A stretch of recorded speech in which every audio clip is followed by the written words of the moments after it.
perkenalkan kami dari kelompok 4 kelas farmasi H akan menjelaskan mengenai langkah-langkah uji preklinis. Yuk kita simak videonya. Berikut ini adalah anggota kelompok kami.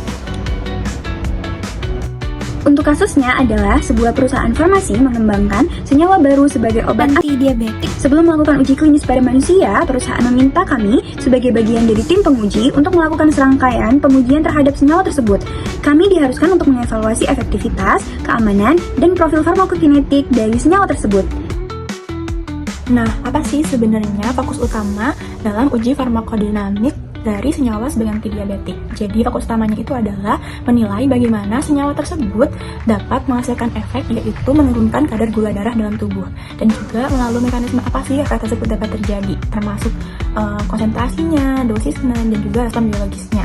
Dan juga kita menilai bagaimana efek tersebut terjadi, kemudian juga kapan efek tersebut muncul, seberapa kuat efek dari obat tersebut, dan pastinya berapa lama efek obat tersebut dapat bertahan setelah diberikan obat dalam tubuh. Bagaimana Anda merancang uji farmakokinetik untuk memastikan senyawa ini memiliki profil waktu paruh yang optimal? Jadi, merancang uji farmakokinetik untuk memastikan senyawa antidiabetik memiliki waktu paruh yang optimal melibatkan beberapa langkah penting, yaitu yang pertama ada menentukan tujuan spesifik.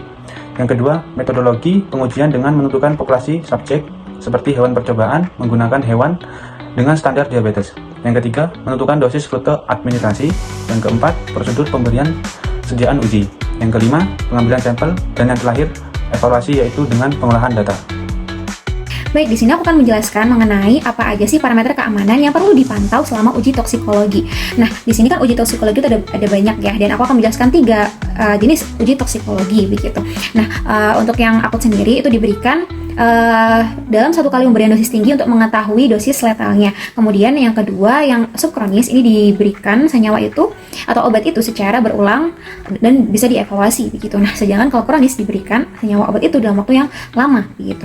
Nah, untuk parameter keamanannya sendiri di sini ada 4 parameter. Nah, yang pertama ada parameter klinis atau observasi umum. Jadi dilakukan dengan pengamatan langsung terhadap kondisi hewan uji, mungkin seperti perubahan aktivitasnya, seperti agresif atau lesu, kemudian konsumsi makanan dan minumannya, kemudian perubahan berat badannya dan mortalitasnya, ataupun perubahan tanda-tanda fisik pada hewan uji begitu. Nah, kemudian ada parameter hematologis. Nah, parameter ini sesuai dengan hematologis ya, berhubungan dengan darah begitu. Dia menunjukkan pengaruh senyawa terhadap sistem darah dan fungsi hematopoiesis begitu. Nah, parameter yang biasanya diamati itu jumlah sel darah merah, eritrosit, kemudian hemoglobin, hematokrit, leukosit total dan leukosit turunannya, kemudian trombosit juga. Nah, perubahan dari fungsi-fungsi atau ya sistem darah itu menandakan adanya efek toksik terhadap sum-sum tulang ataupun sistem imun dari yang hewan uji begitu. Selanjutnya yaitu parameter biokimia fungsi organ. Menilai efek toksik terhadap organ vital melalui pemeriksaan serum darah. Yang pertama yaitu fungsi hati, hepatotoksisitas, yaitu dilihat dari SGOT, ALP, total protein dan albumin, serta bilirubin total dan direct. Dan untuk yang kedua yaitu bisa dilihat dari fungsi ginjal, nefrotoksisitas, yang bisa dilihat dari kreatinin, urea, elektrolit. Nilai kreatinin dan ureum meningkat bila terjadi gangguan filtrasi ginjal. Untuk yang ketiga yaitu fungsi metabolik lain, yaitu dilihat dari glukosa darah, kolesterol, trigliserida, enzim jantung bila dicurigai kardiotoksik. Terus yang terakhir yaitu parameter histopatologi, pemeriksaan mikroskopik terhadap jaringan organ setelah hewan uji dikorbankan.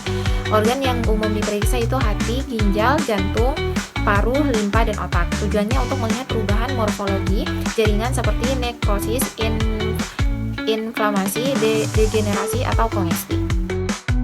Oke, jadi itu saja yang bisa kami sampaikan pada video ini. Terima kasih semuanya. Semoga videonya bermanfaat ya.